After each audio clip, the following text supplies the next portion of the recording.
It is a good bipartisan bill. It does, as different from bills that have been proposed on the Senate side by the Republican leader, it does things that his bill never did, and that is it addresses the food needs of the American people. Maybe 15 million children are food insecure in our country, and adults as well. The only thing that can save us is to open the economy. If we give these tin pot dictators, these governors, more money, they're less likely to open the economy. The answer is not printing up and distributing free money. It's opening the economy. We're not even debating the real answer to this. We're like, just print up the money and shovel it out the door. The deficit be damned. There you have the dueling philosophies of the left and, well, some on the right. You have the dueling philosophies from Nancy Pelosi and Senator Rand Paul here. Pelosi says it's a good bill, which should terrify you, right? I mean, if Nancy Pelosi's happy, you should be very unhappy. That's a good rule of thumb about anything that the Congress is doing. You should be unhappy and certainly worried if Nancy Pelosi is telling you that some massive multi-trillion-dollar spending bill meets all the needs that she feels that are out there. And remember that this is a lot less than what she was demanding. What she was demanding was flatly ridiculous. I mean, she's accepting this now because, yeah, this is too much money. It's too much spending. We're $27 trillion, $27 trillion in debt. But she wanted, what was it, almost $3 trillion of new spending on top of all the trillions of spending that's already happened. I mean, that was just crazy town, right? Crazy town. But that's where Nancy is the mayor of Crazy Town, as well as being a member of Congress. I don't know if you knew that. Rand Paul's right. These bailouts, this continued, and I'm not talking about for individuals, that is deserved, but what we're seeing for municipalities and what we're seeing for multinational corporations, I mean, the money that's getting sloshed around in this thing, we should have, instead of all this, we should have a system that puts a priority on getting us reopened as quickly as possible. What we should have here are incentives in place for companies and for states to take reasonable measures to reopen ASAP, because instead what you have here is America heading into this long period of COVID winter.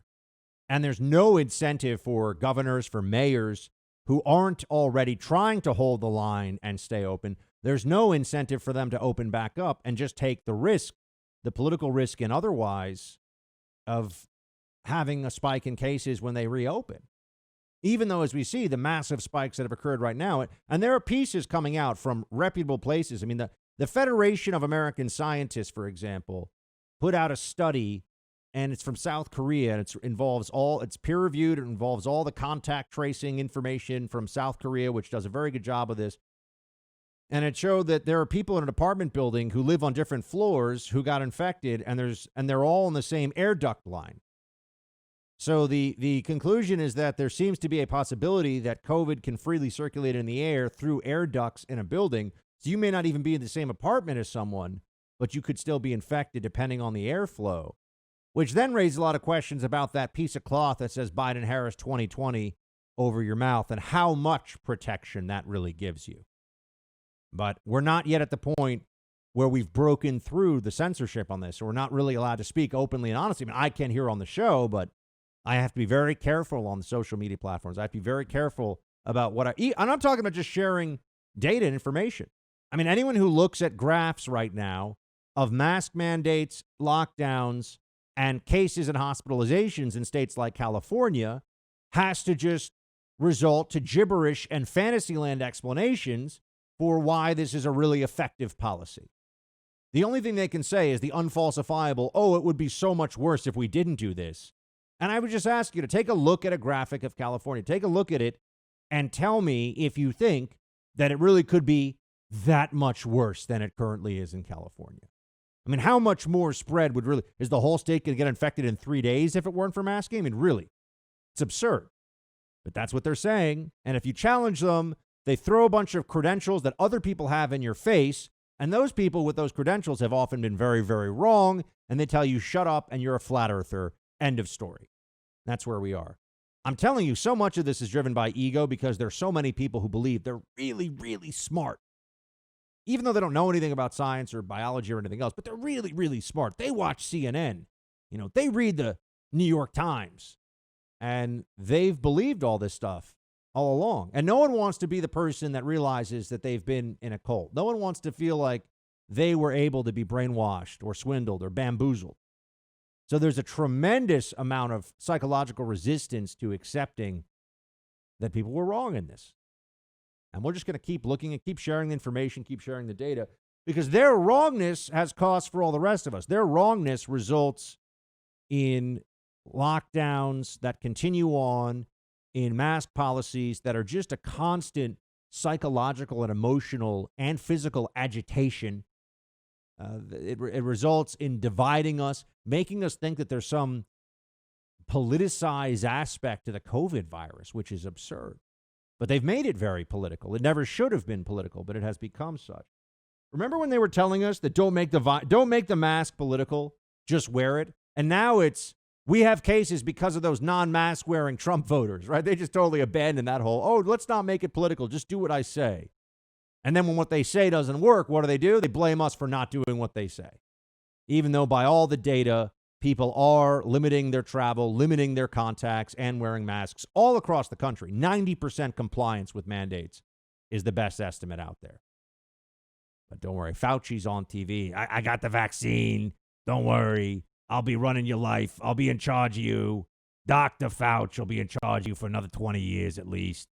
I'm going to be sitting around here telling you, no, yes, I understand the vaccine has a 99% survival rate, but 99.99 actually if you're under 65. But beyond that, I think you should cancel all fun things in life and give it a few more years because there's still virus. There could be mutations.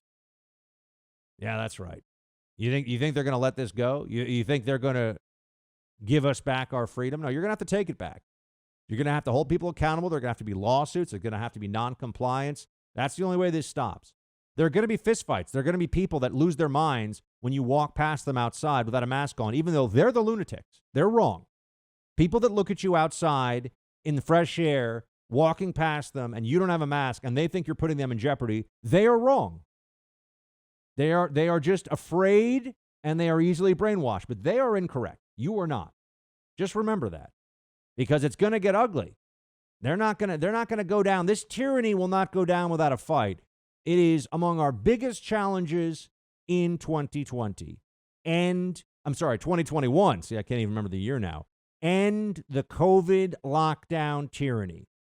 This is because if we don't, eventually, maybe in 12 months, they'll start to really ease up. But no, they won't next winter. It'll be after that. Next spring, not this spring, next spring, you'll start to feel like you can actually live your life again. Do you want to sacrifice that because of incompetent fools like Fauci and company? You want to make that? I don't want to make that sacrifice.